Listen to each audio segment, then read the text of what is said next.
اعوذ باللہ من الشیطان اللعین الرجیم بسم اللہ الرحمن الرحیم الحمدللہ رب العالمین وصلی اللہ علی محمد وآلہ الطیبین الطاہرین المعصومین ولعنت الدائم علی اعدائہم اجمعین من الآن الی قیام یوم الدین اما بعد فقد قال اللہ تبارک وتعالی فی کتابہ الکریم وقولہ الحق وہو اصدق القائلین بسم اللہ الرحمن الرحیم وَنُرِيدُ أَن نَّمُنَّ عَلَى الَّذِينَ اسْتُضْعِفُوا فِي الْأَرْضِ وَنَجْعَلَهُمْ أَئِمَّةً وَنَجْعَلَهُمُ الْوَارِثِينَ درود بھیج دیں محمد و آل محمد صلی اللہ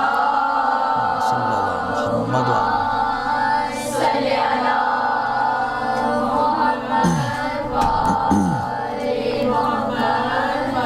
وسلم۔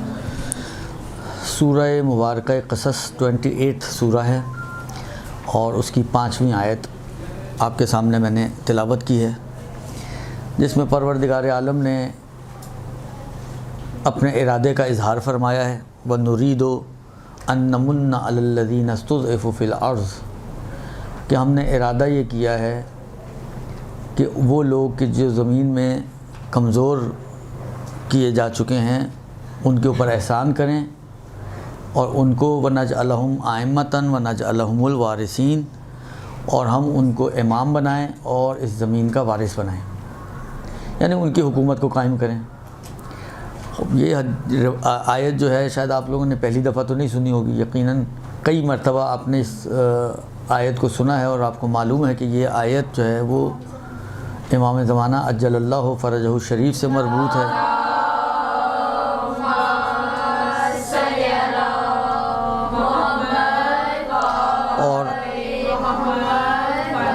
اور ان کی جو ہے حکومت جہانی کی طرف اشارہ ہے۔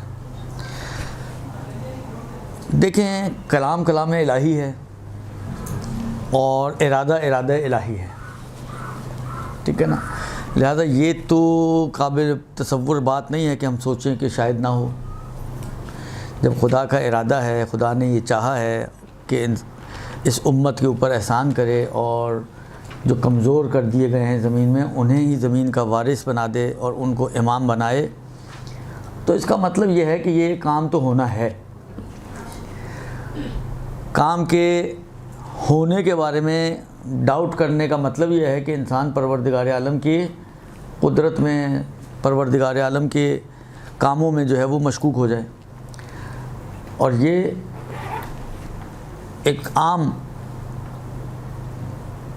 مسلمان کے لیے سزاوار نہیں ہے کہ رسد وہ کہ جو در اہل بیت سے متمسک ہوں اور جن کا منبع علمی اہل بیت علیہم السلام ہوں، تو ان کے ماننے والے اور ان کے چاہنے والوں کے لیے تو بطریق اولیٰ یہ بات جو ہے وہ قابل قبول نہیں ہوگی کہ ہم خدا کے کاموں میں شک کریں۔ بس اس میں تو کوئی ڈاؤٹ ہے ہی نہیں کہ یہ کام ہونا ہے۔ کب ہونا ہے؟ اب یہ ایک مسئلہ ہے کہ کب ہونا ہے، وہ پروردگار عالم نے جس نے کرنا ہے اس کو پتہ ہے کہ کب کرنا ہے۔ یہ میرے اور آپ کے طے کرنے کا کام ہی نہیں ہے کہ کب ہونا چاہیے یہ کام۔ وہ جب پروردگار عالم مصلحت دیکھے گا، جب پروردگار عالم حکمت اس کی تقاضا کرے گی اس بات کا کہ یہ کام اب ہو جانا چاہیے، تو وہ کر دے گا۔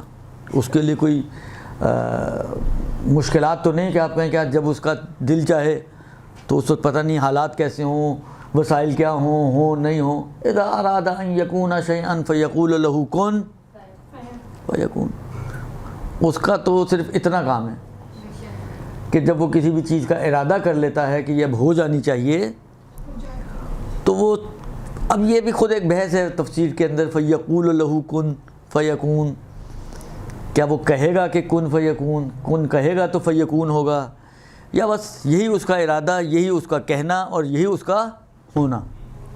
حالانکہ اس کو بھی ہم تفسیر کی طرف نہ جائیں تو بہتر، درست۔ اب سوال یہ ہے کہ ایک کام تو ہونا ہے، اور وہ کام ایسا ہونا ہے کہ حکومت ایسی قائم ہونی ہے کہ پھر یہ حکومت عدل ہوگی، جس کے اندر بقول روایتوں کے کہ ایک ہی گھاٹ پر شیر اور بکری پانی پئیں گے، ایک عورت زیورات سے لدی ہوئی مشرق سے چلے اور مغرب تک پہنچ جائے تو کوئی اس کو تعرض کرنے والا نہیں ہوگا۔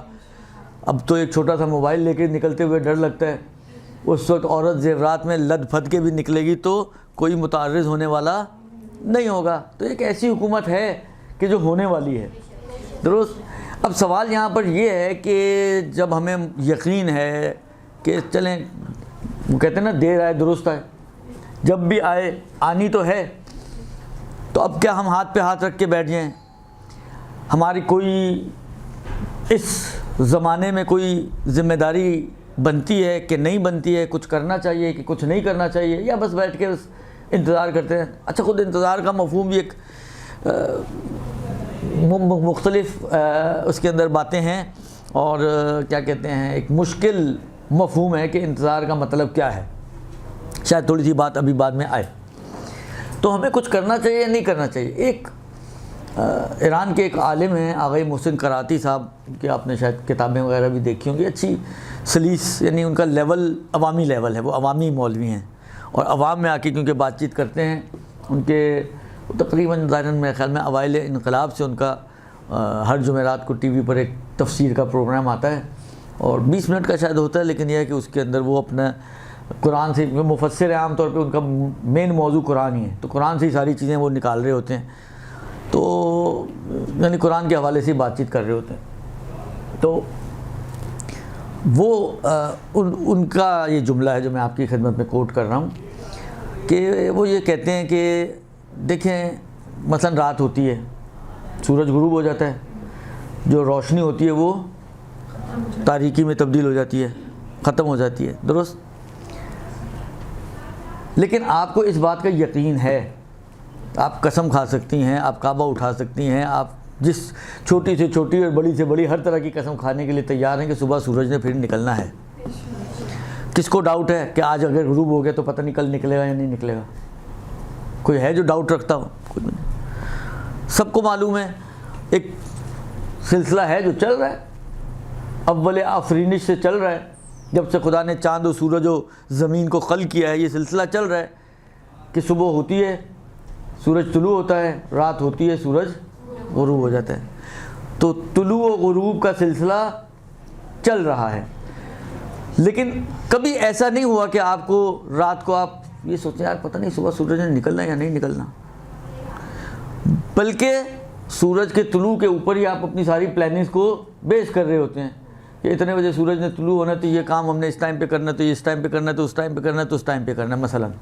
درست. یعنی ایک مسلم چیز ہے آپ کے لیے, یقینی چیز ہے کہ سورج نے نکلنا ہے, اور سورج کا نکلنا اتنا یقینی ہے کہ اسی کے اوپر آپ سارے اپنے کاموں کو بیس کرتے ہیں, اور کسی قسم کا آپ کے دل میں جس کو کہنا ایک ذرہ رائی کے دانے کے برابر بھی کوئی شک و شبہ نہیں ہوتا کہ شاید نہ نکلے. یہ شاید نہ نکلے کی کوئی گنجائش ہی نہیں ہوتی. لیکن سوال یہ ہے کہ اتنا یقین ہونے کے باوجود کہ سورج نے صبح نکلنا ہے اور دوبارہ روشنی نے پھیل جانا ہے, کیا سورج غروب ہونے کے بعد انسان چراغ جلاتا ہے یا نہیں جلاتا؟ لائٹس آن کرتا ہے کہ نہیں کرتا؟ کرتا ہے نا. یہ سوچ کے تو نہیں بیٹھ جاتا کہ چلو روشنی تو ہو ہی جانی ہے تو میں ابھی بھی نہ کروں. تاریکی کو ختم کرتا ہے نا, با ان کے اس کو یہ یقین ہوتا ہے کہ صبح روشنی ہو جائے گی. سوچ سکتے نا کہ یار کیوں میں محنت کروں, کیوں اپنا پیسہ بھی ضائع کروں, انرجیز بھی ضائع ہوں, بلوں کے رونے بھی چلتے رہتے ہیں وہ بھی ختم ہو جائیں گے. لیکن نہیں, اس یقین کے باوجود غروب کے بعد طلوع سے پہلے وہ انتظام کرتا ہے کہ یہ حصہ بھی اس کا روشن رہے. درست. بس یہی صورتحال ہماری ہے اس غیبت کے زمانے میں. امام کا پردہ غیبت میں جانا اور اس امام کا دوبارہ طلوع ہونا. صحیح ہے, طلوع ہونا ہمیں معلوم ہے, طلوع ہونا یعنی ظہور امام, یہ السلام علیکم, یہ ہمیں معلوم ہے کہ امام علیہ السلام کا ظہور ہوگا, اور قطعی طور پر اس ظہور کے بعد روشنی نے پھیلنا ہے. لیکن اس روشنی کے انتظار میں اس تاریکی سے لے کر اس روشنی کے آنے تک کیا ہم خاموش بیٹھے رہیں؟ ہم لائٹیں نہ جلائیں, ہم اس زمانے کو منور کرنے کی کوشش نہ کریں, ہم اس زمانے کو روشن کرنے کی کوشش نہ کریں؟ کیا کریں؟ ٹانگوں پہ ٹانگیں رکھیں اور خواب خرگوش, یعنی کچھ کریں. تو جس طرح ایک چھوٹے سے فترہ، ایک اتنا سا زمانہ ہے جس کے لیے آپ، جن کے پاس امکانات موجود ہیں، تو ہماری تو ماشاءاللہ بجلی کم آتی ہے، تو وہ جو ہے یو پی ایس کے ذریعے، جنریٹرز کے ذریعے، دوسرے چارجیبل لائٹس کے ذریعے، کسی اور ذرائع سے بالآخر ان کی کوشش یہ ہوتی ہے کہ یہ زمانہ تاریک نہ رہے۔ تو پھر کیسے ہم اپنے اس زمانے کو کہ جو امام کی غیبت سے لے کر امام کے ظہور تک کا زمانہ ہے اس کو تاریک بنا دیں؟ بس اس کا مطلب یہ ہے کہ ہمیں وہاں پہ بھی کچھ نہ کچھ ایفرٹس کرنی چاہیے۔ میں ایک روایت آپ کی خدمت میں عرض کرتا ہوں، مجھے نہیں معلوم، ہو سکتا ہے شاید یہیں سے آئی ہو یا کہیں اور سے آئی ہو، اب میرے ذہن میں نہیں ہے اس کا لوگو کہ کہاں سے آئی ہے یہ روایت، لیکن یہ ایک روایت ہے جو میں آپ کے ساتھ شیئر کرنا چاہتا ہوں اسی حوالے سے کہ ہمیں کچھ کرنا چاہیے کہ نہیں کرنا چاہیے۔ روایت جو ہے وہ اللہ آپ کو نیکی دے، چھٹے امام علیہ الصلوۃ والسلام کی ہے۔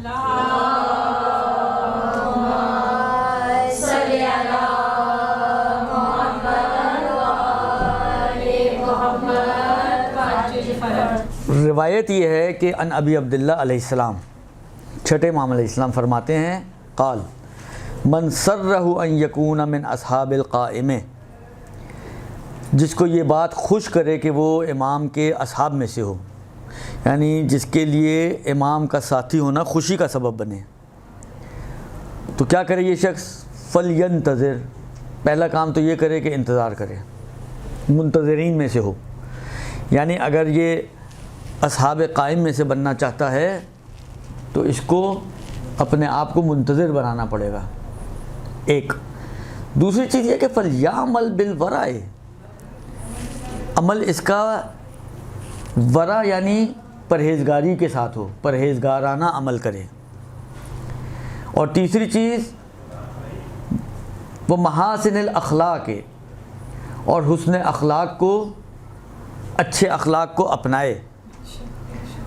وَهُوَ مُنتَظِرٌ، اس حالت میں کہ وہ انتظار کرنے والا ہو، یعنی انتظار کرنے کے ساتھ ساتھ عمل بھی ہو اس کا ورع کے ساتھ، پرہیزگاری کے ساتھ، اور اسی انتظار کے زمانے میں انتظار کرنے کے ساتھ ساتھ حسن اخلاق کو بھی اپنائے، اچھے اخلاق کو اور اچھے کردار کو اپنائے۔ یہ اگر وہ چاہتا ہے کہ امام کے ساتھیوں میں شمار ہو۔ اب اگر اتفاق ایسا ہوا کہ آپ نے یہ کام کیا اور امام کے ظہور اور قیام سے پہلے ہی کسی کا انتقال ہو گیا، فَإِن مَاتَ وَقَامَ الْقَائِمُ بَعْدَهُ، اب اگر یہ مر جائے اور قائم علیہ السلام اس کے مرنے کے بعد قیام فرمائیں، تو ایسا نہیں ہے کہ اس کی ہوئی محنت ضائع ہو جائے گی۔ ان اللہ لا یضیع اجر المحسنین، خدا نیک کام کرنے والوں کی نیکیوں کو ضائع نہیں کرتا۔ تو اس کی بھی نیکی، اس نے پرہیزگاری کی زندگی گزاری، اس نے اخلاق حسنہ کو اپنایا، اس نے اپنے آپ کو منتظر بنایا، درست ایفرٹس کیے نا، اور موت ہو گئی اس سے پہلے کہ وہ امام کا ظہور ہوتا ہو، یہ اس دنیا سے رخصت ہو گیا۔ تو امام فرماتے ہیں اس کی نیکی ضائع نہیں ہو جائے گی۔ فَإِن مَاتَ وَقَامَ الْقَائِمُ بَعْدَهُ، اگر یہ مر جائے اور امام کا ظہور ان کے مرنے کے بعد ہو، كَانَ لَهُ مِنَ الْأَجْرِ مِثْلَ أَجْرِ مَنْ أَدْرَكَهُ، تو اس کو وہی اجر عطا کیا جائے گا جو اس شخص کو ملے گا کہ جس نے امام کو درک کیا، پا لیا، یعنی جس نے امام کو پایا ہے، تو جو اجر و ثواب ان ایفرٹس کے بعد امام کو پانے کا ہے، اس نے اگرچہ پایا نہیں ہے لیکن اجر و ثواب میں اسی کی طرح ہوگا یہ شخص۔ وہ روایتیں بھی آپ کے ذہن میں ہوں گی، شاید اس کی فلسفہ بھی وہی ہو کہ جو کسی کام کو کرنا چاہتا ہے، وہ صفین کے موقع پر کسی نے مولا سے کہا کہ میرے بھائی کی بڑی خواہش تھی کہ وہ بھی آپ کا ساتھی ہوتا، تو امام نے کہا سمجھو وہ ہمارے ساتھ ہیں، یعنی آپ کی اگر یہ خواہش ہو کہ آپ بھی یہ کام کرنے والے ہوتے، فَيَا لَيْتَنِي كُنْتُ مَعَكُمْ فَأَفُوزَ فَوْزًا عَظِيمًا۔ یہ ابن شبیب کی روایت میں ہے نا کہ اگر کوئی چاہتا ہے کہ امام کے ساتھیوں کے درجے میں جائے اور امام کے ساتھیوں کے ساتھ رہے، تو جب بھی یہ جملہ ادا کرے وہ، فَيَا لَيْتَنِي كُنْتُ مَعَكُمْ فَأَفُوزَ فَوْزًا عَظِيمًا، اے کاش ہم بھی آپ کے ساتھ ہوتے، یعنی آپ کو یہ کہنا کہ اے کاش ہم بھی ہوتے، گویا ایسا ہی کہ آپ تھے، آپ کا اعکاش مساوی ہے ہونے کے. تو یہی چیز یہاں پر بھی امام فرما رہے ہیں کہ کیونکہ اس کا ارادہ یہی تھا, اسی ارادے سے اس نے یہ سارے ایفرٹس کیے نا کہ منتظر رہا, پرہیزگاری سے عمل انجام دیا, حسن اخلاق کو اپنایا تاکہ امام کے اصحاب میں اسے تو گویا اس نے امام کو در کر لیا. پھر مولا فرماتے ہیں کہ جدو وانتظروا, لہذا کوشش کرو اور انتظار کرو. ہنیئا لکم ایھا العصابۃ المرحومہ, اور اے رحم کیے گئے لوگوں کے گروہ, تمہیں یہ اجر و ثواب مبارک ہو. یہ جو اجر و ثواب تمہیں مل رہا ہے یہ تمہارے لیے مبارک ہو. خوب دیکھیں, اس میں امام نے نہیں کہا کہ ٹھیک ہے روشنی تو ہونی ہے, تم لوگ آرام سے بیٹھو, تسلی سے رہو, بس ہو جائے گا کام تمہارا. نہیں, کچھ ذمہ داریاں بیان کی ہیں. آپ کو پرہیزگاری کی طریقے سے پرہیزگارانہ عمل کرنا ہے. اپنی زندگی کو ورع کے ساتھ گزاریں, پرہیزگاری کے ساتھ گزاریں, گناہوں سے اپنے آپ کو آلودہ نہیں کرنا ہے. کیونکہ دیکھیں گناہ, آپ یہ کئی دفعہ یہ باتیں سن چکے ہیں, کوئی نئی باتیں تو نہیں میں آپ کی خدمت میں پیش کر رہا, لیکن بالآخر مسئلہ یہی ہے نا کہ جو دین ہے وہ تو وہی پرانا ہی ہے, 1400 سال پرانا دین ہے. میں نیا دین تو بنا نہیں سکتا آپ کے لیے, نئی روایتیں تو بنا نہیں سکتا, جو ہیں بس وہی ہیں, درست. تو اسی لیے وہی بیان کر سکتا ہوں میں. تو اس لیے اگرچہ سنی ہوئی ہیں لیکن خوب ہماری ذمہ داری ہے, فذکر ان الذکری تنفع المؤمنین, یاد دہانی کراتے رہو. یہ یاد دہانی جو ہے مومنین کو فائدہ پہنچاتی ہے. تو اس باب سے آپ کی خدمت میں عرض کر رہا ہوں کہ کیا کہتے ہیں, کیا کہہ رہا تھا میں,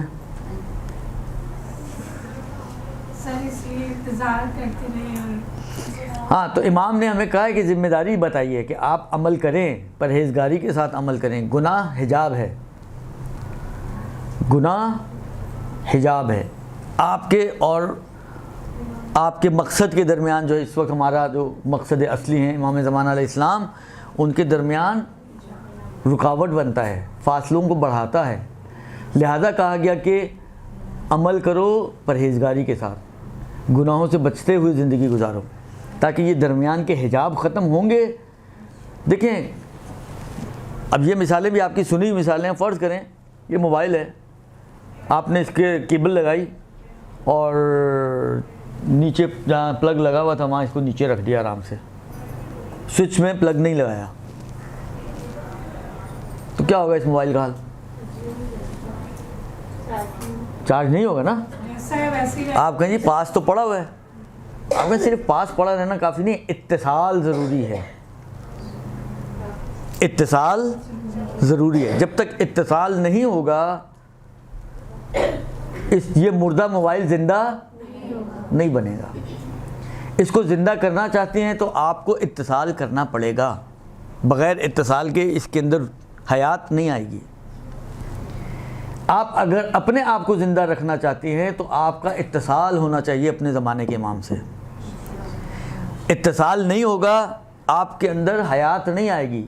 لگ رہا ہوگا آپ کو یہ تو قرآن کی تعبیرات ہیں نا, ان کے لیے کان ہیں مگر وہ سنتے نہیں ہیں, ان کے لیے آنکھیں ہیں مگر وہ دیکھتے نہیں ہیں, ان کے لیے دل ہے مگر وہ سوچتے نہیں ہیں. تو صرف ان اعضاء کا ہونا کافی نہیں ہے, ان اعضاء کا استعمال بھی ضروری ہے نا.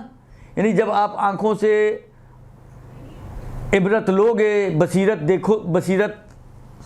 لوگے تو ان آنکھوں کا فائدہ ہے. وَإِلَّا آپ کے آگے پیچھے 10 چیزیں ہو رہی ہیں, آپ کے کانوں پہ جونجیں رنگ رہے, تو ان آنکھوں کا کوئی فائدہ نہیں ہے. یعنی گویا ان کا ہونا اور نہ ہونا برابر ہے. آپ کے کان ہیں, آپ واعظ و نصیحت سنتے ہیں لیکن آپ عبرت نہیں لیتے, آپ درس نہیں سیکھتے, تو ان کانوں کا ہونا نہ ہونا. آپ کے پاس دل ہے, دماغ ہے, آپ سوچتے نہیں ہیں, آپ غور و فکر نہیں کرتے, آپ خدا کی صنائی میں, خدا کی خالقیت میں, خدا کی قدرت میں, خدا کے رنگ ڈھنگ میں جو اس نے اتنی بڑی دنیا بنائی ہے, کچھ غور و فکر نہیں کرتے, تو اس دل کا کیا فائدہ. لہٰذا اسی طریقے سے آپ اپنے آپ کو زندہ سمجھتے ہیں, لیکن اس زندگی کا کیا فائدہ کہ جس زندگی میں آپ کا تعلق ہی آپ کے امام سے نہ ہو, جس ذات کی وجہ سے بیمنہ رزق الورا، جس کے وجود مبارک کی وجہ سے آپ کو رزق و روزی دیا جا رہا ہو. این السبب المتصل بین الارض والسماء، جس کا وجود نازنین زمین و آسمان کے اتصال کی کڑی ہو، یعنی آسمانی ساری نعمتیں اس کے وجود کی وجہ سے زمین تک پہنچتی ہوں. جس کا وجود نازنین سبب بنے کہ اگر اس زمین پہ سبزہ ہے تو اسی کے وجود کی وجہ سے اگتا ہے.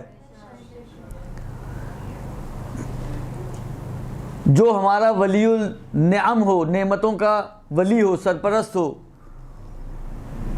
اگر انسان اسی سے غافل ہو، اگر انسان اسی کی طرف متوجہ نہ ہو، اگر انسان اسی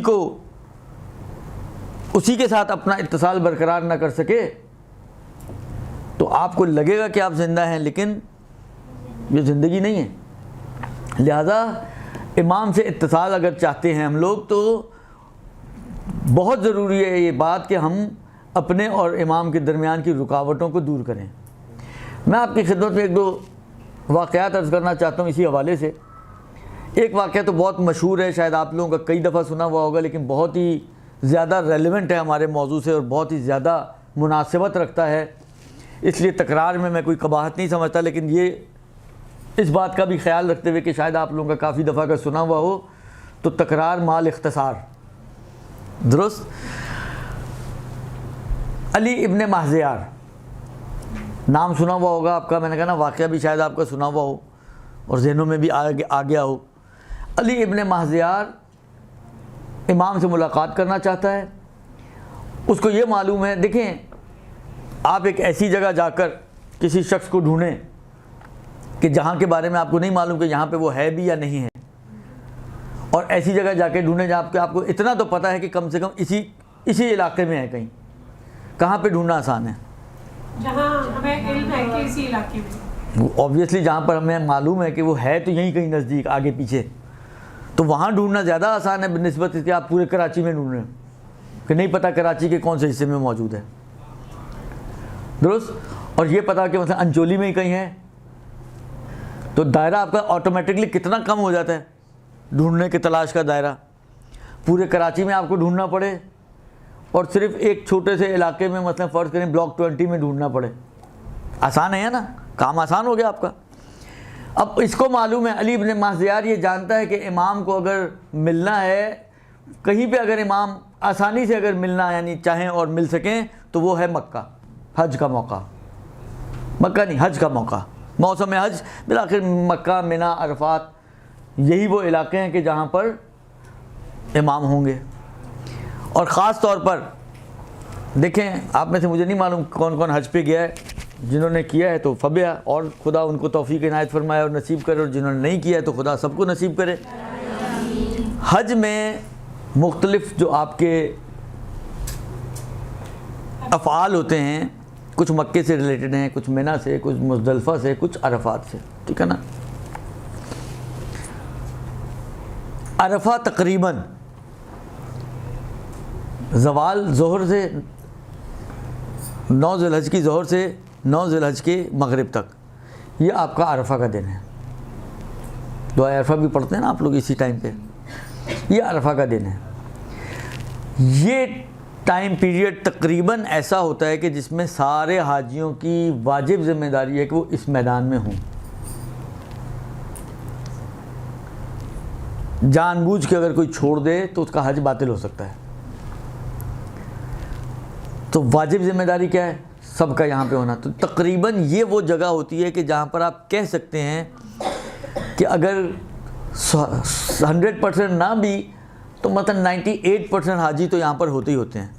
صرف وہ نہیں ہوتے کہ جو بھٹک جاتے ہیں بعض اوقات راستہ، کیونکہ وہاں پہ جو دیکھیں، میں تو ابھی آج کے زمانے کی بات کر رہا ہوں، پچھلا زمانہ تو میں نے نہیں دیکھا، ظاہری بات ہے. آج والی تو قطعاً وہاں پر خصوصیات اور سہولتیں نہیں ہوں گی. آج تو اتنے بریجز بنے ہوئے ہیں، پل بنے ہوئے ہیں، سڑکیں بنی ہوئی ہیں، کٹس بنائے ہوئے انہوں نے. تو آپ نے ایک چھوٹا سا کٹ مس کیا تو آپ بجائے اس کے کہ عرفہ پہنچا، آپ سیدھی جدہ پہنچ جاتی ہیں. اگر ایک کٹ آپ نے غلط لے لیا اور عرفہ کی طرف مڑنے کی بجائے آپ نے جدہ والے روڈ کی طرف کٹ مار دیا، سیدھی جا کے اب جدہ 80 کلومیٹرز کے فاصلے پر. اب وہاں سے واپس آتے آتے آپ کو کون سا راستہ ملتا ہے، کیسے ملتا ہے، تو اس میں ہوتا ہے بعض اوقات لوگ بھٹک جاتے ہیں، دیر سے پہنچتے ہیں، نہیں پہنچ پاتے ہیں وغیرہ وغیرہ. لیکن میکسیمم آپ کے افراد یہیں پر ہوتے ہیں. اچھا اب یہ بھٹکنے اور بھٹکانے کی باتیں میرے اور آپ کے لیے تو سمجھ میں آتی ہیں. امام تو راستہ نہیں بھٹکیں گے نا. اگر امام ہی بھٹکنے والا ہو جائے تو پھر امام کیسا ہوگا وہ؟ درست. تو امام تو قطعاً اس کا مطلب ہے وہ ان افراد میں شامل نہیں ہے جو نہیں پہنچ پا رہے ہیں. میں نے کہا نا کیونکہ نہ پہنچنا صرف بھٹکنے کے وجہ سے ہوتا ہے، نارملی ٹریفک میں پھنس گئے، یہ چیزیں میرے اور آپ کے لیے مانے ہیں، امام کے لیے کوئی رکاوٹیں نہیں ہیں. لہذا امام قطعاً، یا آپ کہہ سکتے ہیں نہیں تقریباً انسان کو یقین ہوتا ہے کہ امام عرفہ کے میدان میں ہوں گے. محدود ہو گیا نا، بلاک 20 تک آ گئے ہم لوگ. درست. اب یہاں پر امام ہوں گے تو اس نے سوچا کہ چلو مکے میں ہی مل سکتے ہیں، آسانی تو یہی ہے، بجائے اس کے کہ میں پوری دنیا میں بھٹکتا پھروں. مکے جا کے حج کے موقع پہ جا کے بھٹکتے ہیں اور وہاں جا کے ڈھونڈنے کی کوشش کرتے ہیں، شاید کہیں ملاقات ہو جائے. یہ علی ابن مازیار امام سے ملنے کے لیے کتنے حج کیے اس نے؟ کس کو یاد ہے؟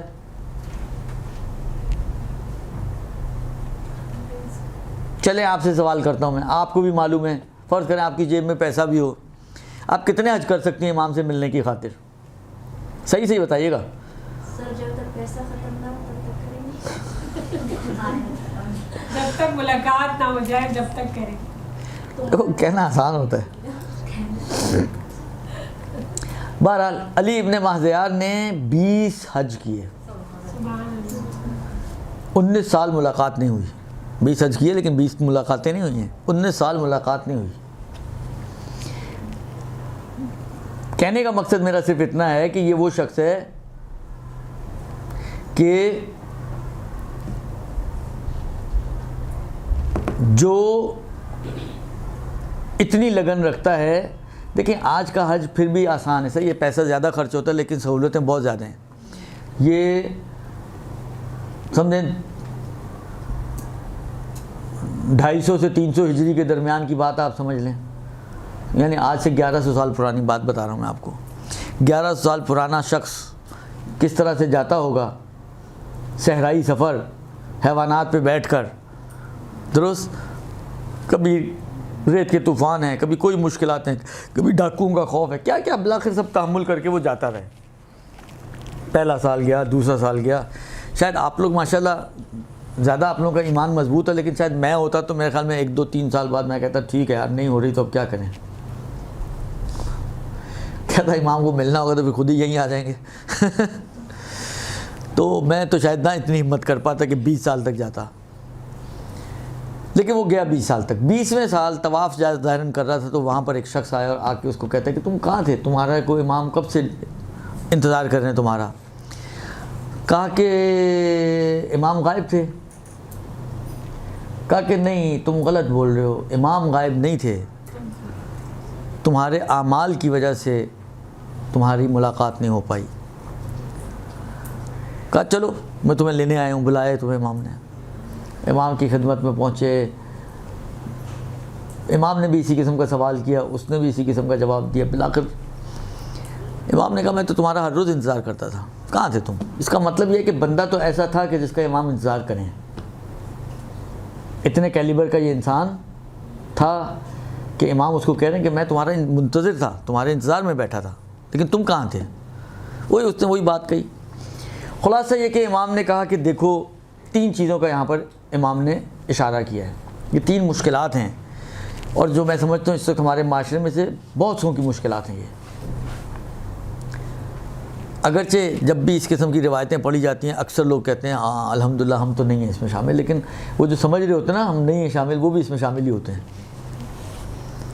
کیونکہ ان کی نگاہیں انتہائی سرسری ہوتی ہیں. اپنے سے زیادہ ہی حسن ظن رکھتے ہیں، وہ دوسروں سے زیادہ رکھنا چاہیے، وہ اپنے سے زیادہ رکھتے ہیں. لہذا یہ سمجھتے ہیں کہ ہم اس میں نہیں ہیں. کیا ہیں 3 مشکلات کہ جس کی وجہ سے 20 سال کا فاصلہ آ گیا علی ابن مازیار میں اور امام میں. 20 سال بعد اس کو موقع ملا کہ امام سے ملاقات کر سکے. 3 مشکلات. پہلی مشکل، امام نے کہا کہ تم کثرت مال میں پڑ گئے. کثرتم الاموال، تم نے مال بڑھانا شروع کر دیا. بس اب اتنے ہو گئے، اب اتنے ہو گئے. بینک بیلنس ہی بس چیک کرتے رہو، ہر وقت اسٹیٹمنٹس ہی منگواتے رہتے تھے.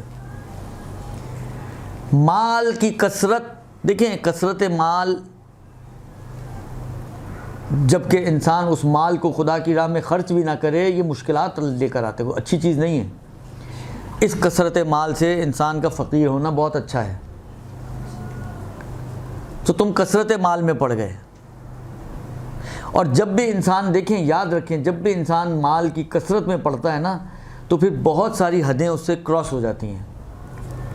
بہت سی جگہ جو اس کو کام نہیں بھی کرنے چاہیے ہوتے، لیکن جب مال مل رہا ہوتا ہے تو وہ اس کام کو بھی انجام دے دیتا ہے. آپ کے سامنے پاکستان کا نظام ہے.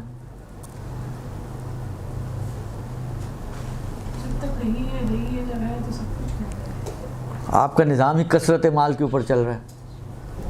کوئی بھی کام آپ کو کروانا ہو، چاہے لیگل چاہے اللیگل، بالآخر پیسہ خرچ کرنا پڑتا ہے آپ کو. لیگل کام کے لیے بھی بغیر پیسے کے آپ کا کام نہیں ہوتا.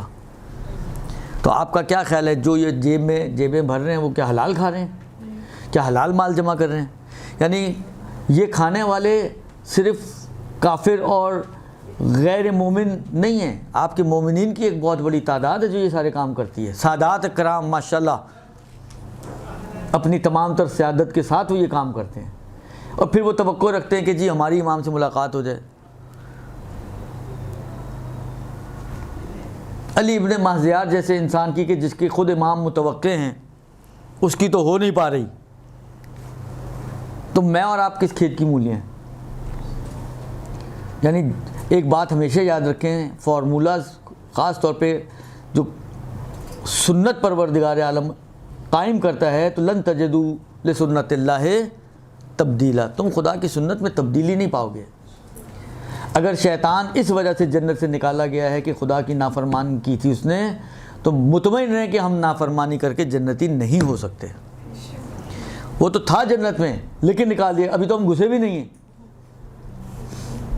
تو ہم کیسے گھس سکتے ہیں اس جنت میں کہ جس جنت کے اندر خدا نے ایک ایسے مخلوق کو تحمل نہیں کیا کہ جو اس کی نافرمان تھی.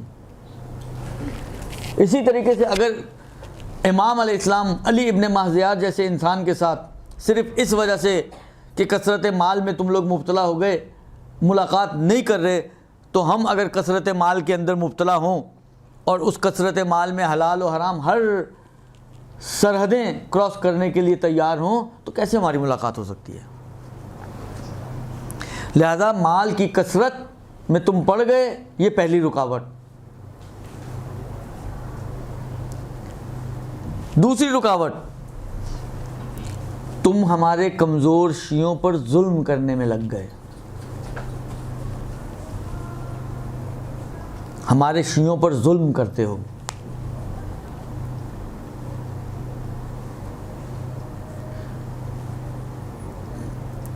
یہ انہی موارد میں سے ایک مورد ہے جہاں پر اکثر لوگ سمجھتے ہیں کہ ہم تو الحمدللہ نہیں کرتے یہ کام،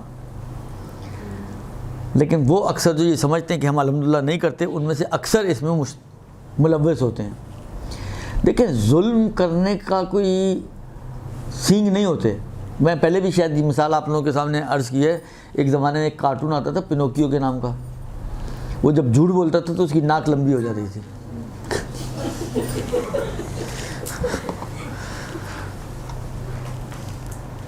یہ خدا کا ایک احسان ہے ہمارے اوپر کہ خدا نے کوئی ایسی چیز ہمارے لیے نہیں رکھی، ورنہ پتہ نہیں ناک کتنی لمبی ہوتی، کان کتنے لمبے ہوتے، آنکھیں کہاں کو پہنچی ہوئی ہوتی، سینگ بھی نکلے ہوئے ہوتے. ہم تو کیا کیا کچھ کرتے ہیں بھیا. اگر پروردگار عالم یقین مانے ہمارے ہر گناہ کے اوپر کوئی نہ کوئی علامت ہمارے اندر ڈال دیتا تو ہم چھپے ہوئے ہوتے. ان علامتوں کے اندر چھپے ہوئے ہوتے، ہماری تو شکل بھی لوگوں کو نظر نہیں آ رہی ہوتی، اتنی علامتیں ہمارے وجود پر ہوتی. جی وہی بھائی، کتنا بڑا خدا کا احسان ہے. اگر شاید آپ لوگوں نے سنا ہو، بعض علماء نے یہ بات نقل کی ہے، شاید آپ کو حیات القلوب وغیرہ ٹائپ کی کتابوں میں مل بھی جائے گی، کہ جہاں پر زیادہ کلیکشن ہے حدیثوں کی، کہ پیغمبر کی امت پر پروردگار عالم نے پیغمبر کے وجود کی وجہ سے ایک احسان یہ کیا کہ پرانی امتیں جب کوئی گناہ کیا کرتی تھی تو ان کی پیشانی پہ لکھا جاتا تھا. یہ ہمارے لیے معاف کر دیا گیا, ورنہ آپ سوچیں کتنا بڑا بلیک بورڈ ہوتا ہمارے پیشانی. وائٹ بورڈ اس لیے نہیں کہا کہ پھر وہ مٹتا تھوڑی کوئی, وہ پرماننٹ مارکر سے لکھا جاتا. تو ہمارا تو ہم ظلم کرتے ہیں لوگوں کے اوپر. دیکھیں ظلم کی کوئی دم و شاخ نہیں ہوتی کہ آپ کہیں کہ جی میرے تو نہ سینگ ہے نہ میری کوئی دم ہے تو میں تو نہیں کرتی ظلم یا میں تو نہیں کرتا ظلم. ہم چھوٹی چھوٹی چیزوں میں دوسروں کے اوپر ظلم کرتے ہیں. البتہ ظلم اپنے دیکھیں ایک ظلم یہ ہوتا ہے آپ نے کسی کو مار پیٹ کی, یہ بھی ظلم ہے, لیکن آپ ظلم کا اگر مفہوم دیکھیں شریعت کے اندر اور دین کے اندر تو ایک وسیع مفہوم ہے. ظلم صرف مار پیٹ کو نہیں کہتے ہیں. ظلم تو نفسی دعائے کمیل میں آپ پڑھتے ہیں, آپ اپنے آپ کو مارتے ہیں کیا؟ لیکن نفس پہ ظلم کرتے ہیں نا, اس کا مطلب ہے. بس ظلم ایسا مفہوم ہے کہ جو مار پیٹ سے وسعت رکھتا ہے. یعنی کسی کے حق میں اگر آپ کوتاہی کرتے ہیں تو یہ بھی ظلم ہے.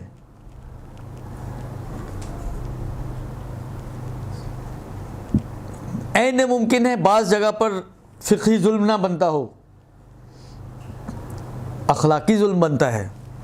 دیکھیں ہمیشہ یاد رکھیں کہ فقہ بہت ہی کیلکولیٹڈ کام کرتی ہے. وہ آپ کو صرف کہتی ہے حلال ہے یا حرام ہے, واجب ہے یا حرام ہے. فقہ کا کام اتنا ہے. اما آئے یہی فقہ آپ کا کل دین ہے؟ فقہ کل دین نہیں ہے. پتہ نہیں ہمارے دماغوں میں ٹھوس دیا گیا ہے اس بات کو کہ شاید یہی دین ہے. کوئی اگر فقہی آدمی ہے تو سمجھتے ہیں وہی دیندار آدمی ہے. ایسا نہیں ہے. فقہ جزء دین ہے, لا کل دین. اسی دین کے اندر اخلاقیات بھی ہے, جس کا بھی آپ کو عرض کیا کہ منتظر ہونے کے ساتھ ساتھ حسن اخلاق اپناؤ. اسی حسن اخلاق کے کچھ تقاضے ہیں. اگر آپ ان تقاضوں کو انجام نہ دیں تو آپ ظلم کرنے والے ہیں. امام سجاد علیہ السلام نے جو رسالۃ الحقوق بیان کی ہے, آپ کے خیال میں وہ سارے کیا واجب و حرام والی باتیں کی انہوں نے؟ نہیں, اس سے ہٹ کر بھی باتیں کی ہیں بہت ساری. اگر ان حقوں کو انجام دیں گے تو آپ حق ادا کرنے والے ہیں, اور اگر انجام نہیں دیں گے تو آپ ظلم کرنے والے ہیں.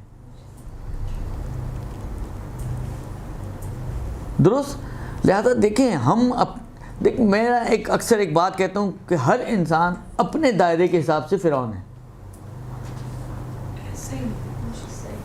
ایک کو بڑا فرعونیت دکھانے کا موقع ملتا ہے تو وہ لوگوں کی گردنیں کاٹ دیتا ہے. ایک کو چھوٹا محدود دائرے میں موقع ملتا ہے تو وہ اپنے محدود دائرے میں اپنی فرعونیت دکھاتا ہے. میں کمپنی کا ایم ڈی ہوں تو میں سب کے اوپر اپنی فرعونیت دکھاؤں گا, لیکن فرض کریں آپ کمپنی کی مینیجر ہیں تو آپ اپنے صرف ماتحتوں کے اوپر اپنی فرعونیت دکھا سکتی ہیں, اور کچھ نہیں تو میں اپنے گھر میں آنے والی ماسی اور چھوٹے موٹے جو کام کرنے والے ان کے اوپر اپنی فرعونیت دکھاتا ہوں بعض اوقات. یعنی یہ ہم اپنے آپ کو دودھ سے دھلا نہ سمجھیں.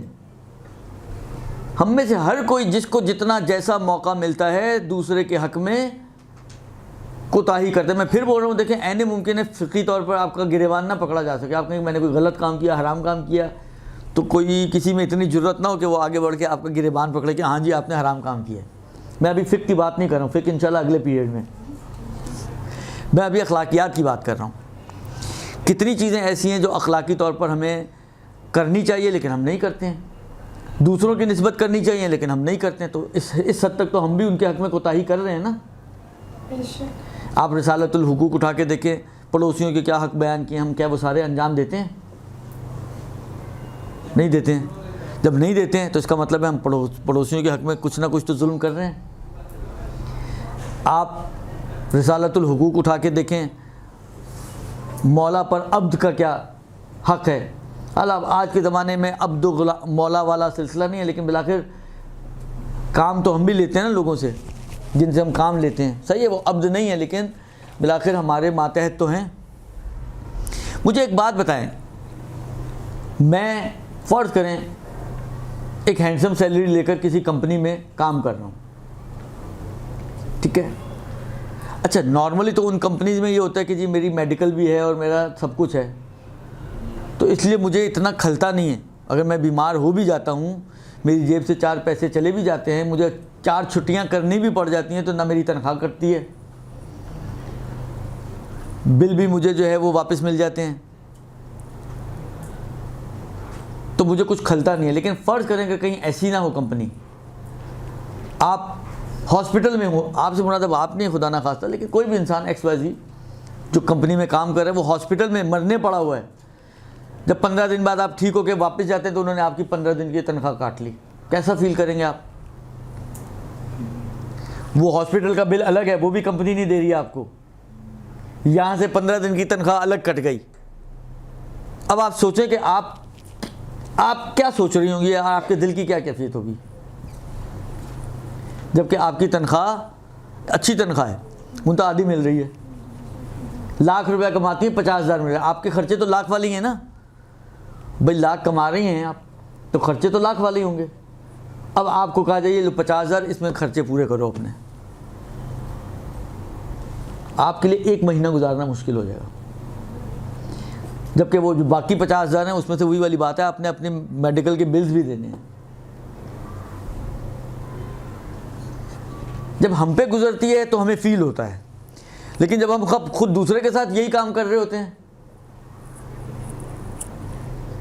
جبکہ اس کی سیلری بھی کوئی اتنی ہینڈسم نہیں ہوتی ہے. یہ چیزیں ہیں ہمارے معاشرے میں اس لیے عرض کر رہا ہوں. آپ کے گھر میں ایک ماسی آتی ہے کام کرنے کے لیے، 4 دن بیمار ہوگی، 4 چھٹیاں کر لیں، 4 دن آپ کو گھر کا کام خود کرنا پڑ گیا. پہلے تو آتے ہی اس کی آپ نے شامت لے آئی، 4 دن سے تم غائب ہو، تمہیں پتہ ہے کہاں غائب ہو، کس طرح کام چلے گا، کیا ہوگا کیا نہیں ہوگا. وہ بیچاری اب مجبور ہے نا، کیا بولے گی، چپ کر کے سنے گی. پہلے تو آپ کی کہانیاں سنتی رہے گی. باجی میں بیمار ہو گئی تھی، اس پہ بھی ترس تو نہیں آتا ہم لوگوں کو. پھر جب تنخواہ دینے لگیں گے تو آپ اس کی تنخواہ بھی کاٹ لیں گے، 4 دن تم نہیں آئی تھی. وہ 4,000 دینے والے جس کو آپ 4,000 دے رہے ہیں اس میں سے بھی آپ اس کی کاٹ رہے ہیں، اور وہ نہیں بھی آئی تھی تو بیماری کی وجہ سے نہیں آئی تھی، وہ بھی اس کا دوا دارو پہ بھی خرچہ ہوا ہوگا.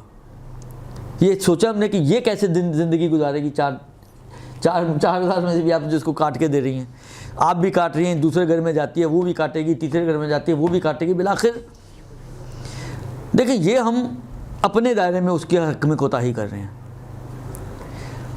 شاید آپ نے جتنا کاٹا ہے اس سے کئی گنا زیادہ آپ کی ایک وقت کی ہوٹلنگ کا خرچہ ہوگا، جتنا آپ نے اس کا کاٹا ہوگا. اب 4,000 میں سے 4 دن کی تنخواہ کاٹیں تو کتنے کٹیں گے؟ چند سو روپے نا. اور جب آپ ہوٹل جا کے کھانا کھاتے ہیں اپنی فیملی کے ساتھ ایک وقت کا تو کتنا خرچہ ہوتا ہے؟ یعنی آپ ہلکے پھلکے ہوٹلوں میں بھی جائیں تو بھی 4-5 آدمیوں کی فیملی ہو تو کم سے کم آپ کے 5-6-7 ہزار کہیں نہیں گئے. یعنی آپ اس کے 200-400 روپے کاٹ رہے ہیں اور ادھر 5-7 ہزار روپے اپنے اوپر خرچ کر رہے ہیں. تو انسان سوچے تو صحیح کہ یار یہ 300-400-500 روپے کاٹ کے میرا کون سا محل بن رہا ہے. اور کاٹ کے آپ اس کی زندگی بجائے اس کے کہ آپ اس کی ہیلپ کریں کہ بھائی تم بیمار تھی، تمہارا ایکسٹرا خرچہ ہوا ہوگا، تو حق تو یہ بنتا ہے کہ آپ کے پاس خدا نے اتنا دیا ہوا ہے کہ آپ تھوڑی اس کی ہیلپ بھی کر سکتے ہیں. اچھا کرتے بھی ہوں گے بعض لوگ، 5 انگلیاں تو کہیں بھی برابر نہیں ہوتی ہیں، میں سب کی بات نہیں کر رہا ہوں، لیکن جو عام طور پہ اس وقت معاشرہ ہے ایسا ہی ہے کہ ہم لوگ سامنے والے کو نچوڑنا زیادہ جانتے ہیں، نچوڑنے کی نسبت ہیلپ کرنا کم جانتے ہیں. تو میرے حساب سے تو ایسے موقع پہ آپ کو اس کو سپورٹ کرنا چاہیے، نہ یہ کہ اس کی تنخواہیں کاٹیں آپ یا اس کو باتیں سنائیں آپ. میں باتیں سنانے پہ آپ کو ایک قصہ عرض کروں. دیکھیں یہ چیزیں مشکل آفرین ہوتی ہیں. ہم سمجھتے ہیں کہ ہم لوگ جو پریشانیاں ہیں ہمارے کہاں سے آتی ہیں، پتہ نہیں کیا مشکل ہے. ایران میں ایک شخص تھا جس کی چلو کباب کی دکان تھی، کھانے کی دکان تھی، ریسٹورنٹ تھا. چلو کباب وہاں کا آپ کو معلوم ہے ایک ڈش ہے، اور اچھی چلتی تھی دکان اس کی. وہ چلتی چلتی دکان اس کی ایک دم جس کو کہیں بیٹھنا شروع ہو گئی. اب کوئی آتا ہی نہیں اس کے پاس، یہ کم آتے ہیں، بہت کم، سیل بہت کم ہو گئی. بڑا پریشان تھا. یہ ہوا کیا، ایک دم کیسے ہو گیا، کیا نہیں ہوا، کیا میں نے کیا کر دیا. اب دیکھیں وہی والی بات ہے، بہت سی چیزیں آپ خود اپنے آپ کو اگر کٹہرے میں کھڑا کر بھی دیں تو جج ہی نہیں کر پاتے کہ آپ سے غلطی کہاں ہوئی ہے. رجب علی خیاط یہ ان کے پاس گیا اور جا کے ان کو کہتے ہیں کہ اس طرح میری صورتحال تھی اور میرا مسئلہ تھا، اور میں بالآخر کھاتا پیتا اور اچھی دکان چلتی تھی، لیکن چلتے چلتے ایک دم مشکل کھڑی ہو گئی. اب آپ مجھے بتائیں کہ مسئلہ کیا ہے میرا.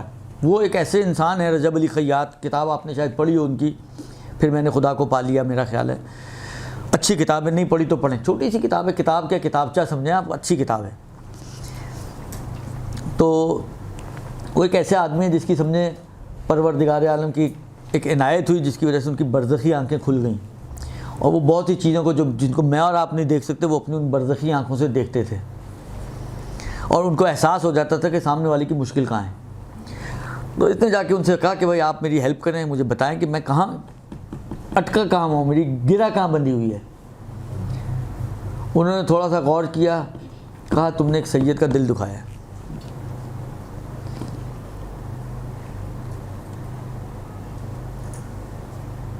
اب یہ سید کی کہانی کیا ہے؟ سید کی کہانی ہے کہ ایک جوان تھا، اچھا اس کو پتہ نہیں تھا کہ یہ سید ہے. ایک جوان تھا، آیا ریسٹورنٹ میں، کھانا کھایا، جب بل دینے کی باری ہے اس نے کہا ابھی تو پیسے نہیں، میں بعد میں دے دوں گا. اگلے دن یا 2 دن بعد پھر آ گیا، پھر کھانا کھا کے پھر اس نے یہی کہا.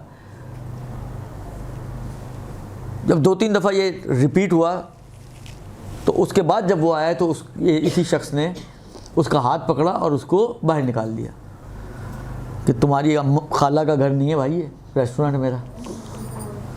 تم ہر دوسرے دن اٹھ کے آ جاتے ہو، تم اٹھاتے ہو اور آ جاتے ہو اور بل دیتے نہیں ہو، جاؤ بھاگ جاؤ یہاں سے، بغیر پیسوں کے کھانا نہیں ملے گا. یہ تھی اس کی مشکل. اب آپ خود سوچیں جس کا اچھا ریسٹورنٹ چل رہا ہو، ایک وقت کا ایک انسان کے کھانے کا کتنا بجٹ اس کا آؤٹ ہوتا ہوگا. یعنی اتنے بڑے کھانے میں، اتنے بڑے ریسٹورنٹ میں تو کتنا کھانا بچتا ہوگا، کتنا کھانا ضائع ہوتا ہوگا. ایک بندے نے اگر کھا لیا تو کون سا آسمان ٹوٹتا ہوگا. لیکن نہیں، اس نے بھگا دیا اس کو، کہا اس سید کو تم سے ناراض ہے، یعنی اس کا تم نے دل تو دکھایا ہے، اس سے معافی مانگو جا کے. اب یہ ڈھونڈتا پھونڈتا سید کے پاس گیا، اس سے معافی تلافی کی. پھر بعد میں اس نے اپنی دکان پہ لکھ کے لگا دیا کہ یہاں پر ادھار میں کھانا بھی ملتا ہے، اور کسی کو پیسوں کی ضرورت ہو تو وہ ادھار میں پیسے بھی لے سکتا ہے حسب توفیق. یہ ہے مشکلات، یہ ہیں ہماری مشکلات. ہم کسی کو جھڑکتے ہوئے، کسی کو جھٹکتے ہوئے سوچتے نہیں ہیں کہ اس کے دل پہ کتنے آرے چل رہے ہوں گے. ہم کسی کی عزت نفس کا خیال نہیں رکھتے ہیں. قلب المومن عرش الرحمن، مومن کا دل خدا کا عرش ہے. آپ کسی مومن کے دل کو توڑتے ہیں، کسی مومن کے دل کو دکھاتے ہیں، گویا آپ سمجھیں کہ آپ نے خدا کے عرش پہ چوٹ لگائی ہے، عرش الہی پر. یہ ہے ہماری زندگی کی مشکلات، اور یہ ہیں ہماری زندگی کی رکاوٹیں کہ جو ہمیں اپنے امام سے نہیں ملنے دیتی ہیں. فقط یہ کہ ملنے نہیں دیتی، کیا ہمیں ہمارے امام سے دور کرتی جا رہی ہیں. صرف وہی والی بات ہے، بقول صفت جعفر خدا رحمت کرے، الاجل تو کہتے ہیں آ گئے تو کیا ہوگا. یہ سوچا ہم نے کبھی واقعاً آ گئے تو کیا ہوگا؟ یعنی واقعاً ہم اس قابل ہیں کہ اپنے آپ کو امام کے سامنے لے کے جا سکیں. میں آپ کو ایک چھوٹی سی مثال دوں، بالآخر دیکھیں وہی والی بات ہے، انسان زندگی میں کیا کرتا ہے، کیسے کرتا ہے. لباس کے دھوکے میں کبھی نہ آیا. مجھے کسی نے آغا بہجت کے بارے میں یہ مشہور تھا کہ وہ انسان کی اول تو وہ دیکھتے نہیں تھے سامنے والے کے چہرے کی طرف، اگر دیکھتے تھے تو ان کو اس کی اصلی شکل نظر آتی تھی. مشہور تھا، واللہ عالم، مجھے نہیں معلوم فیکٹ کیا ہے، لیکن ان کے بارے میں یہ اس قسم کی باتیں مشہور تھیں آغا بہجت کے بارے میں. اتفاق کی بات ہے، کراچی سے یا لاہور سے کسی مومن کا، جان پہچان والے مومن سے، اس کی مجھے کال آئی. میں اس وقت کم ہوتا تھا. کہتا یار آپ آغا بہجت کے پاس جاؤ، اور میں بہت زیادہ پھنسا ہوں قرضوں میں، تم ان کو کہو کہ میرے لیے دعا کریں. اب اس نے تو بول دیا مجھے، اب جائے کون ان کے پاس بھائی؟ کون جائے ان کے پاس؟ اب وہ جاتے ہوئے ڈر بھی لگتا ہے. جس انسان کی ایک ایسی شہرت ہو، یہ ایک عام انسان ہے، نہیں معلوم کہ وہ انسان کی واقعی شکل دیکھ بھی پاتا ہے نہیں دیکھ پاتا ہے، مشہور تو ہو گیا، لیکن امام کے بارے میں آپ کیا کہیں گے؟ امام تو اس انسان جیسا نہیں ہے نا، امام تو اتنی قدرت رکھتا ہے، وہ آپ کو واقعہ کیا کہتے ہیں، ٹائم کیا ہو گیا بھیا، وہ 5 بج گئے، وہ بس آخری ایک آدھ بات کر کے ختم کر رہا ہوں۔ وہ آپ نے وہ کیا کہتے ہیں حج کے موقع پہ وہ واقعہ سنا ہوگا، ظاہراً 5ویں امام کا ہے، 6ٹھے امام کا ہے، 4تھے امام کا ہے، بالآخر انہی میں سے کسی ایک امام کا ہے، ظاہراً 5ویں امام مجھے یاد پڑ رہا ہے کہ کسی صحابی نے کہا، عرفہ کے میدان میں تھے، کسی صحابی نے کہا کتنے حاجی، نابینا صحابی تھا، اب آوازیں اٹھ رہی ہوتی ہیں دعاؤں کی، گریے کی، یہ ساری آوازیں سن کے کتنے لوگ ہیں، کتنے حاجی ہیں؟ امام نے کہا حاجی کم ہیں۔ اس کو تو بڑا تعجب ہوا کہ مولا اتنی آوازیں آ رہی ہیں، کہا دیکھو گے؟ کہا دکھائیں۔ امام نے اس کی آنکھ پہ ہاتھ پھیرا تو اس نے جو آنکھیں کھولی تو دیکھا خنزیر ہی خنزیر، سور، جس کو کہتے ہیں نا ان جانوروں کے اندر کہیں چھپا چھپایا اکا دکا جو ہے وہ انسان نظر آ رہا ہے۔ امام نے پھر دوسری مرتبہ ہاتھ پھیرا، کہا بندر ہی بندر، تیسری مرتبہ ہاتھ پھیرا، پھر کوئی اور حیوان اس طرح سے، اور انہی کے درمیان جس کو کہیں نا اکا دکا جو ہے کہیں کہیں انسان نظر آ رہے ہیں۔ تو یہ جس کے ہاتھوں کی اتنی قدرت اور طاقت ہو تو اس کی اپنی آنکھوں کی کتنی قدرت اور طاقت ہوگی، اس کی آنکھیں کتنا بڑا ایکس رے مشین ہوں گی۔ یہ آغا بہجت اگر ان کے بارے میں یہ بات صحیح ہو، جو اس سفرے پر بیٹھ کر اس مقام تک پہنچ گئے کہ جو سفرہ اہل بیت کا سفرہ ہے، تو خود اہل بیت کا مقام و منزلت کیا ہوگی؟ مجھ میں اتنی طاقت نہیں تھی یا اتنا خوف تھا کہ میں اس بندے کے سامنے جاؤں، امام کے سامنے جانے کی جرت ہے میرے پاس کیا؟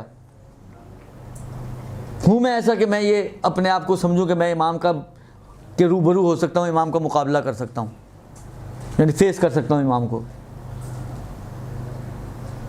اگر آپ سمجھتے ہیں کہ آپ کے اندر ہے تو واقعی بڑی جرت والی خاتون ہیں آپ۔ امام تو ہمارے ہیں، امام تو ہمارے ہیں، لیکن امام ہم بھی تو وہ امام کے بنے نا، لہذا یہ چیزیں ہمارے رکاوٹیں ہیں، یہ چیزیں ہماری رکاوٹیں ہیں۔ تو دوسری چیز امام نے کیا کہی کہ کمزور شیعوں کے اوپر ظلم کرتے ہو تم لوگ، تو ظلم کو نہ سمجھے کہ ہم لوگ نہیں کرتے، ہم لوگ بھی کرتے ہیں، اپنے دائرے میں کرتے ہیں۔ اور تیسری اور آخری چیز قطعتم الرحمہ، قطع رحم میں مبتلا ہوئے تم لوگ۔ کچھ دنوں پہلے ایک پوسٹ چل رہی تھی، آغا سیستانی سے سوال پوچھا گیا تھا کہ ایک مومن سے کتنے دن تک جو ہے وہ، شاید آپ لوگوں نے بھی دیکھی ہوگی میرا خیال ہے، ایک مومن سے کتنے دن تک قطع تعلق رہا جا سکتا ہے۔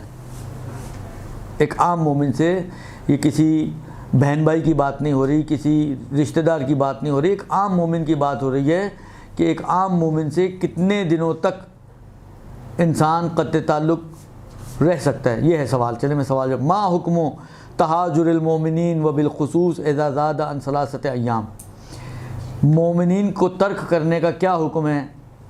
کہتے ہیں حجر المومن لازید من 3 ایام محل و اشکال۔ آپ لوگ تو ماشاءاللہ فقی لوگ ہیں کہ مومن سے 3 دن سے زیادہ قطع تعلق کرنا اشکال رکھتا ہے، اور احتیاط اس کے ترک کرنے میں ہے۔ یہ عام مومن ہے، سڑک پہ چلتا ہوا مومن، اس کی بات ہو رہی ہے۔ یہ آپ کے بہن بھائیوں کی بات نہیں ہو رہی، آپ کے ماں باپ کی بات نہیں ہو رہی، آپ کے چچا تایا پھوپھی ماموں خالہ کی بات نہیں ہو رہی، کزنس کی بات نہیں ہو رہی۔ عام سڑک پہ چلتے ہوئے مومن سے بھی 3 دن سے زیادہ قطع تعلق نہیں رکھ سکتے آپ، چرا یہ کہ آپ اپنے بہن بھائیوں سے سالہ سال نہ ملیں، آپ اپنے رشتہ داروں سے، اقربا سے جو ہے وہ قطع تعلق کر کے بیٹھے ہوئے ہوں۔ بعض لوگ تو ماں باپ سے قطع تعلق کر کے بیٹھے ہوئے ہوتے ہیں۔ یعنی جو کام 3 دن تک آپ کے ایک عام انسان کے لیے، ایک عام مومن سے سزاوار نہ ہو، تو شریعت کیسے اس کو جو ہے اقربا کے حق میں جائز مانے گی؟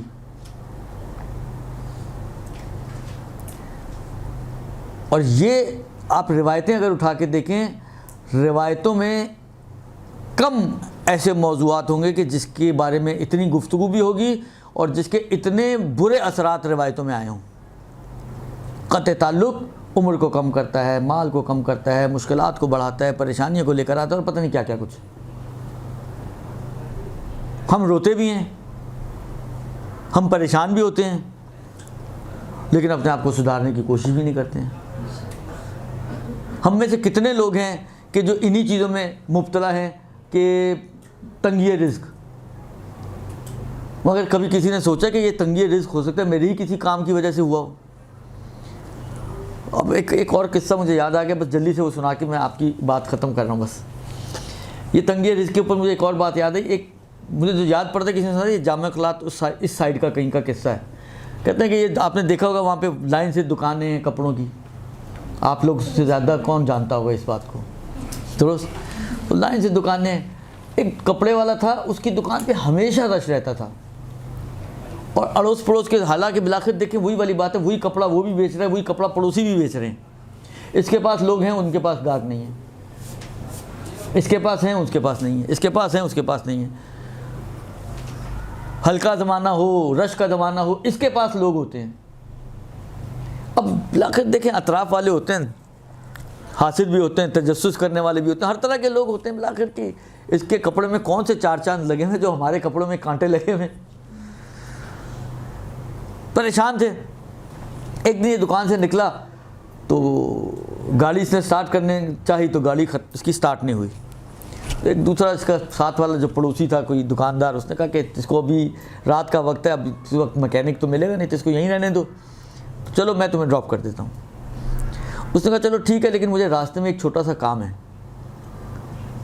5 منٹ 2 منٹ 4 منٹ لگیں گے, وہ ویٹ کرنا پڑے گا. کہا چلو کوئی مسئلہ نہیں ہے, گھر ہی جانا ہے. نکلے, اس نے ایک ہوٹل کے قریب گاڑی رکوائی, اور اس کے بعد اندر ہوٹل ریسٹورانٹ تھا, جیسے یہ نہیں ہوتا آپ کے زاہد نہاری اور یہ اس ٹائپ کے. اور تھوڑی دیر بعد آیا, اس نے کہا خیریت یہاں, تو اچھا کچھ لے کر آئے تو انسان کہتا ہے کہ چلو کھانا لے کے آیا ہوگا گھر والوں کے لیے, گیا بھی ہے اور خالی آتا ہے, تو خیریت تم کچھ لے کر بھی نہیں آئے. اس نے کہا نہیں بس میری عادت ہے, میں ہر روز یہ کام کرتا ہوں کہ جب واپس جا رہا ہوتا ہوں تو اس کو پیسے دے کے جاتا ہوں کہ مثلا فرض کرو 50 آدمیوں کو کھانا کھلا دے میری طرف سے. تو وہ شخص کہتے ہیں کہ مجھے اس دن پتہ چلا کہ اس کی دکان کی رونق کا راز کیا ہے. یعنی آپ کا کیا خیال ہے کہ آپ خدا کی مخلوق کے اوپر ہاتھ کھلا رکھیں تو پروردگار عالم آپ کے اوپر ہاتھ کو تنگ کر دے گا؟ ہم لوگ تو ڈرتے ہیں یار یہ اتنے پیسے کم ہو جائیں گے. یہ کم نہیں ہوتے ہیں. انفاق مالی کبھی بھی مال کو کم نہیں کرتا, وہ مال کو بڑھاتا ہے. یہ اگر ہم نے سمجھ لیا نا یہ بات کہ انفاق مالی مال کو بڑھاتا ہے, کم نہیں کرتا. روایتیں ہیں کہ جو مال خرچ کرتا ہے انسان خدا کی راہ میں لوگوں کے اوپر, یہ مال کو بڑھاتا ہے. اس پر اگر انسان کو یقین ہو جائے نا تو آپ یقین مانیں کہ یہ شخص شاید تنگی مال میں مبتلا نہیں ہوگا کبھی. لیکن وہی والی بات ہے, اس پہ یقین تو آئے, یقین آئے گا تو اس کا ہاتھ جیب میں جائے گا. وہ اللہ یہی سوچتا رہے گا کہ بالآخر یار یہ اگر اتنے پیسے کم ہو جائیں گے میرے, 5000 کما کے میں نکلا ہوں, 5000 میں سے میں 2000 اس کو کھانے تو 3000 تو 2000 میرے کم ہو جائیں گے, میرا خرچہ کم ہو جائے گا. وہ یہ نہیں سوچتا کہ 2000 خرچ کریں گے 2 کے 4 ملیں گے اس کو, 4 کے شاید 8 مل جائیں اس کو. بیسیکلی اللہ سے بزنس ہوتا ہے. ہم ان چیزوں کو اگر یہ ہمارے, یعنی ہم لوگ تو جانتے ہیں, پڑھتے ہیں, پڑھاتے ہیں, اس کے باوجود ہمارا بھروسہ نہیں ہے. کوشش کریں کہ ان چیزوں کے اوپر یہ رکاوٹیں اپنی برطرف کریں. جب رکاوٹیں برطرف ہوں گی تو آٹومیٹکلی ہمارا جو ہے وہ فاصلے اپنے امام سے کم ہوں گے. فاصلے کم ہوں گے, ملاقات کے امکانات آٹومیٹکلی بڑھ جائیں گے. جتنا فاصلہ زیادہ اتنا امکان کم, جتنا فاصلہ کم اتنا امکان زیادہ.